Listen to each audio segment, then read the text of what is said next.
A Little Golden Book, Rainbow Brite, and the Brook Meadow Deer.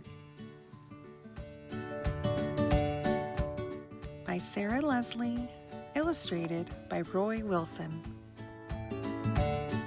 Rainbow Brite is a lovable little girl who brings color and happiness to the world. She lives at the very end of the rainbow in a wonderful place called Rainbow Land.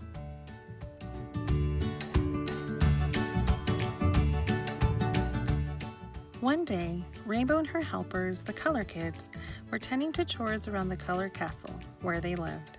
They had been very busy making things on Earth as bright and cheery as possible. "But," said Rainbow, "we have to take time to clean house." Buddy Blue was sweeping the floor, Lala Orange was dusting the furniture, and Patio Green was washing the dishes. When they had finished, the Color Kids headed off to Rainbow Falls to see their friends, the Sprites.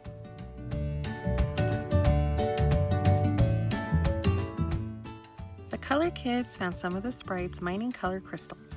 Other Sprites were busy making the crystals into star sprinkles. There were piles of blue star sprinkles.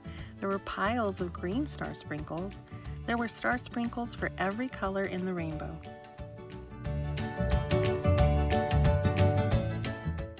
Shy Violet thought the violet star sprinkles needed a touch more violet. Red Butler thought the red star sprinkles were just the right shade of red.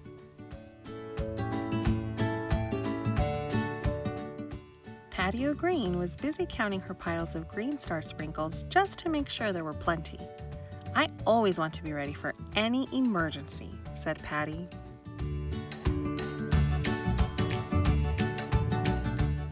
Meanwhile, Rainbow Brite's magic horse, Starlight, was flying happily in the sky, watching over Rainbow Land. Then Starlight swooped down in a graceful arc over Earth. He flew low over the treetops for a better view. "How odd," he thought, seeing the curling leaves and the thin trickle of the brook below. "Things look dull here, brown and dry." Then he heard a soft sobbing sound. Someone was crying. Starlight saw 2 deer. "But Mommy, you said there would be nice green grass here," said the fawn. "I thought there would be, dear. I was sure there would be something to eat in Brook Meadow, but the meadow isn't green anymore."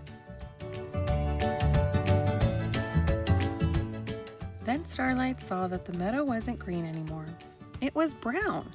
The grass was all dry and parched. The leaves had lost their green color. Starlight saw how thin the deer were. The small fawn was nibbling at the bark of a tree. "This is bitter," Starlight heard her say. "I'd better get Rainbow Brite," thought Starlight. "This place needs star sprinkles to make it green again, and it needs them fast. Otherwise, the deer will starve." Starlight whinnied, calling Rainbow's name.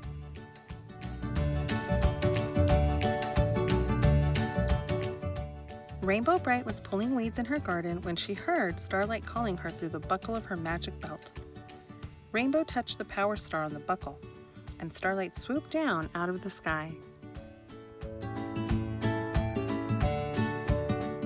"Quick, Rainbow," said Starlight. "There are some deer on Earth who need our help. Brook Meadow has turned brown and the deer are hungry. Patio Green will have to come with us." "Patty isn't back yet from Rainbow Falls," said Rainbow Brite. "Go get her, Starlight. Hurry!"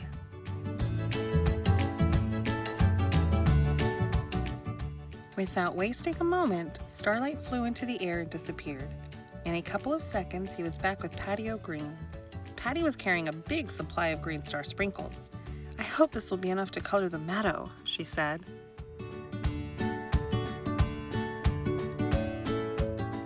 There was no time to waste. Rainbow jumped up on Starlight's back and off they flew into the sky. As they circled the meadow, Rainbow Brite saw how brown and parched the grass and trees were. "I see what you mean, Starlight," she said. "The deer really do need our help. Let's get to work, Patty."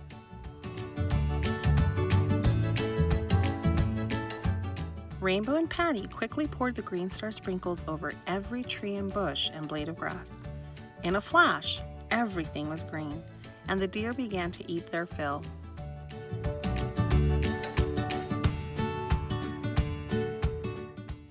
"How can we thank you?" called the deer to Rainbow, Patty, and Starlight. "You don't have to thank us," yelled Rainbow Brite. "It's our job. We were more than happy to help." And off the smiling trio flew back to Rainbow Land.